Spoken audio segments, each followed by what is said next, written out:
Assalamu alaikum viewers, hope you all are doing great. In this video I will be discussing the cervical radiculopathy.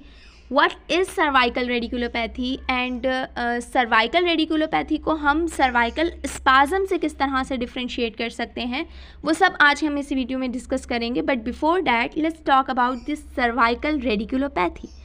Cervical जो है वो हम ये बात जानते हैं कि जो स्पाइन है वो कंसिस्ट होती है cervical, thoracic, lumbar and coccygeal region. तो अभी हम बात कर रहे हैं सर्वाइकल, यानी कि cervical consist of 7 vertebrae C1 to C7. Radiculopathy को अगर हम स्प्लिट करें तो रेडिकुलो का मतलब होता है नर्व रूट, ठीक है, ये रेफ़र करता है नर्व से रिलेटेड है, ठीक है, और पैथी का मतलब होता है डिसऑर्डर या डिजीज़. तो अगर नर्व की कोई डिसऑर्डर या कोई डिजीज़ हो रही है सर्वाइकल में तो उसे हम कहेंगे सर्वाइकल रेडिकुलोपैथी.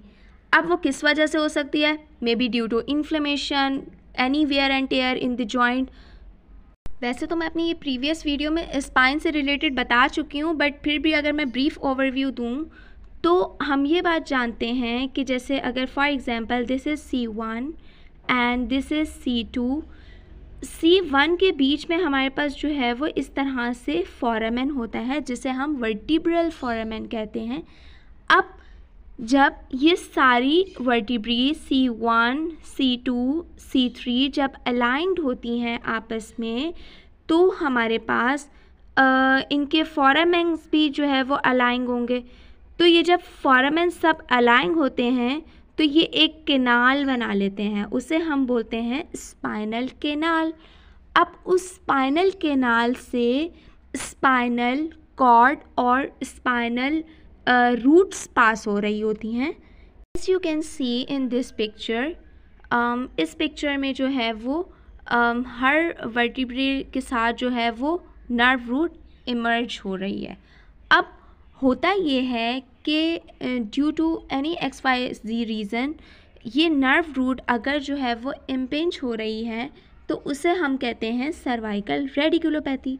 अब उसके क्या साइन एंड सिम्टम्स होते हैं वो हम अब आगे देखते हैं. किस किस वजह से हो सकता है? May be patient has herniated disc.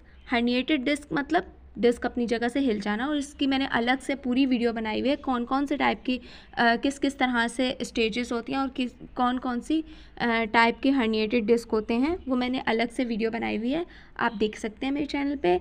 बाकी ये है कि डीजेनरेटिव डिस्क डिजीज़, डीजेनरेटिव में कौन कौन सी हो सकती हैं? स्पॉन्डिलोसिस, ठीक है, जिसमें वेयर एंड टेयर हो जाता है. बोनी स्पर्स जिसे हम ऑस्टियोफाइट्स कहते हैं.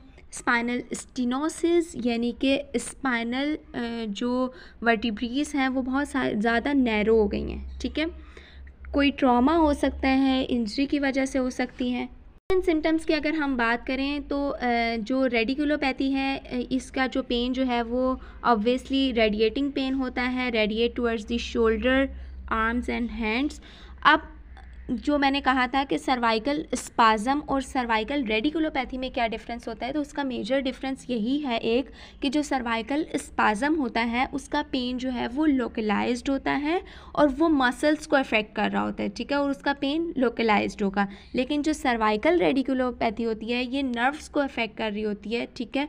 It affects nerve and there pain radiating towards the arms, ठीक है.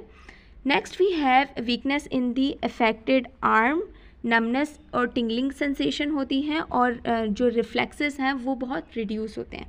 डायग्नोस किस तरह से करेंगे?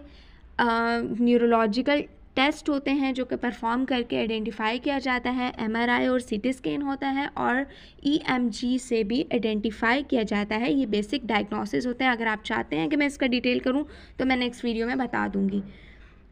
ट्रीटमेंट किस तरह से किया जाएगा? अब हमारे पास नॉन सर्जिकल ट्रीटमेंट्स भी होते हैं और सर्जिकल इंटरवेंशंस भी होती हैं. पहले हम चाहते हैं कि जो है वो नॉन सर्जिकली ही ट्रीट करके पेशेंट को सही कर दिया जाए. बट अगर नॉन सर्जिकली पेशेंट ट्रीट ना हो तो फिर वो सर्जरी की तरफ रिकमेंड किया जाता है. नॉन सर्जिकल ट्रीटमेंट में फ़िज़िकल थेरेपी होगा. पेन मैनेजमेंट के लिए हम एनसिड और स्टेरॉइड्स यूज़ करते हैं. अब पेन मैनेजमेंट किस तरह से की जा सकती है, हीटिंग पैड, और साथ में जो है वो पेन मैनेजमेंट के लिए इलेक्ट्रिकल नर्व स्टिमुलेशन दी जाती है, ठीक है। इसके अलावा cervical traction, this is very best for cervical radiculopathy patients. Lifestyle modification किस तरह से कर सकते हैं, पोस्चर, गुड पोस्चर मेंटेन कर सकते हैं, ठीक है। इसके अलावा avoid prolong use of cell phones, क्योंकि सेल फोन्स जो हम टेक्स्ट नेक सिंड्रोम है जो कि हो सकता है अगर मोबाइल फ़ोन्स जो हैं वो प्रोलॉन्ग टाइम तक फॉल्टी पोस्चर के साथ यूज़ किया जाए। इसके अलावा अगर एक्टिविटी की बात करें तो अवॉइड करनी है ऐसी activities that strain your neck. इसके अलावा स्ट्रेस मैनेजमेंट कर सकते हैं जैसे कि डीप ब्रीदिंग एक्सरसाइजेस, क्योंकि ज़्यादातर ऐसा भी होता है कि स्ट्रेस की वजह से भी नेक में जो है वो पेन हो रहा होता है, ठीक है। वो नॉन सर्जिकल इंटरवेंशंस जो हैं वो नहीं उससे ट्रीट हो रहा, तो फिर हमारे पास ये कुछ सर्जिकल इंटरवेंशंस हैं, कंजर्वेटिव मैनेजमेंट्स हैं, जिनसे हम जो है वो फिर जो प्रॉब्लम है उसको टैकल करते हैं, ठीक है। So this is all about the cervical radiculopathy.